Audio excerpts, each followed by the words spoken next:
Hello. Today I want to give you a quick rundown on what to expect from your rhetorical analysis essay assignment, what I hope that you're going to gain from it, and how we're going to kind of begin to approach this assignment. This is your primary major essay score for the school year.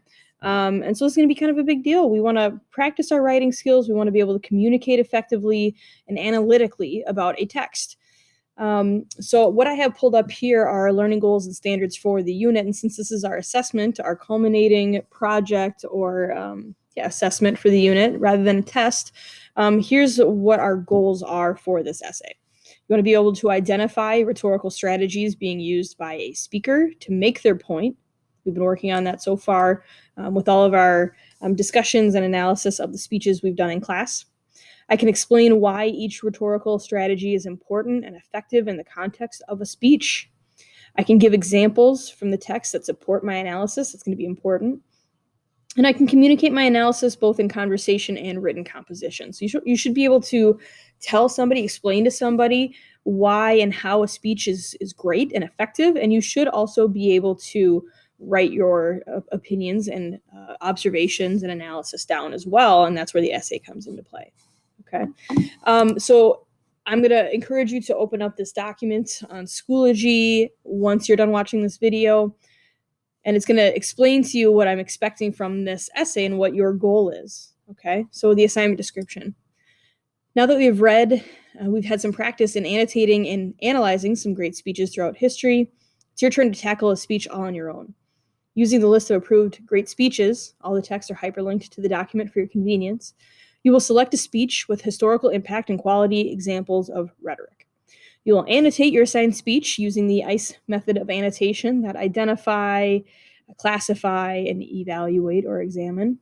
And then you will use your annotations to compose a 3 to 5 page essay evaluating the rhetorical strategies used in your selected speech.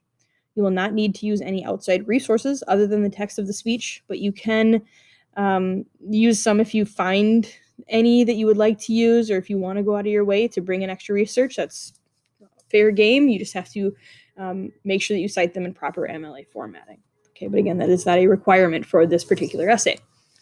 So your focus question: how does your speaker use the rhetorical strategies that we learned in class to deliver an effective speech? So how and why is this a great speech, essentially? So here's a sample thesis statement. John F. Kennedy was able to balance ethos, pathos, and logos in his inaugural address to unify America as he took office. Okay. That's not the be-all, end-all thesis statements. That's just an example of what one might look like for this particular unit. So your requirements. It's going to be 3 to 5 pages, typed, double-spaced, with a standard 1-inch margin. It's going to be in Times New Roman font, size 12. You're going to have an MLA header. A copy of your highlighted and annotated speech text will be turned in, whether that is digitally or on paper. I'm fine either way. And then a digital submission of your essay to the Turnitin Dropbox. Okay, and we'll get to the due dates a little bit later on. They're all on the calendar as it is right now. I do want you to have an idea of which speech that you would want to analyze by next class. Okay, and I want you to pick it and read it. Okay, so that's speech selections due. That'll be by next class period. So this hyperlink here that you see in blue will bring you to this great speech link. And these are the speeches that you have to choose from for this particular essay. I tried to pick some from all throughout history, from different parts of the world, from males and females, and from all sorts of political leanings. So there should be something in here for everybody. But I do want to emphasize that I only want 2 students in each class to pick the same topic or the same speech to analyze. So it's going to be first come, first serve. I would like you to message me on Schoology when you've selected your speech, and I can message you back right away and let you know. So you've got a long weekend coming up. Make sure that you do this before the long weekend begins, and I'll be recording everybody's speeches. So first come, first serve. Make sure you get there quick. As you begin to want to select or figure out which one you want to do, everything is hyperlinked here. So let's say this Harvard commencement address from J.K. Rowling is interesting to me. I'll just click on it, and it should bring up a text here that I can then open up. They're all as PDFs, so you should be able to put them into Notability for your highlighting and annotation purposes. They're all roughly the same length, so that shouldn't be too much of an issue either. I want you to ideally pick a speech that is interesting to you, that you are willing to work with over the next couple of weeks. So hopefully it's not a miserable slog. I want you to pick something that you are going to be fascinated by and really want to read and analyze. And that brings me to how you're going to be graded. Over the next couple of weeks, we're going to write an essay having analyzed, annotated, and evaluated the speech's effectiveness. You're going to get some points, a quiz score for your rough draft. Make sure you turn that in on time, because meeting deadlines and using the research process, the writing process rather, is a standard for our grade level for the English course. So you want to make sure that you are meeting the steps along the way and not just writing a final draft. Okay.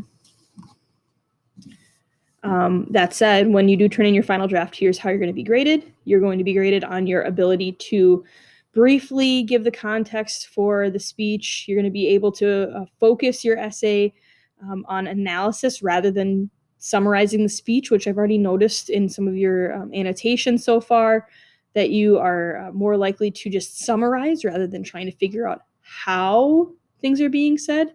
So you want to make sure that you're figuring on the how rather than the what. Okay. You're avoiding opinion statements like I think, and you're just stating those as arguments. You're going to be able to evaluate a speaker's point of view. So you're going to be able to identify rhetorical strategies that are being used, give quality evidence of those examples, and then explain how those work. That's where the ICE method of annotation is going to be really helpful. Your work is going to be clear and coherent in how it's written. The page requirement is going to be met.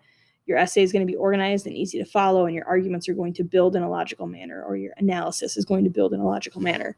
And then finally is the grammar piece. So make sure that your formatting is followed. Make sure that you're proofreading your essay. We will have either self-editing or peer editing workshop, depending on what our needs are at that point.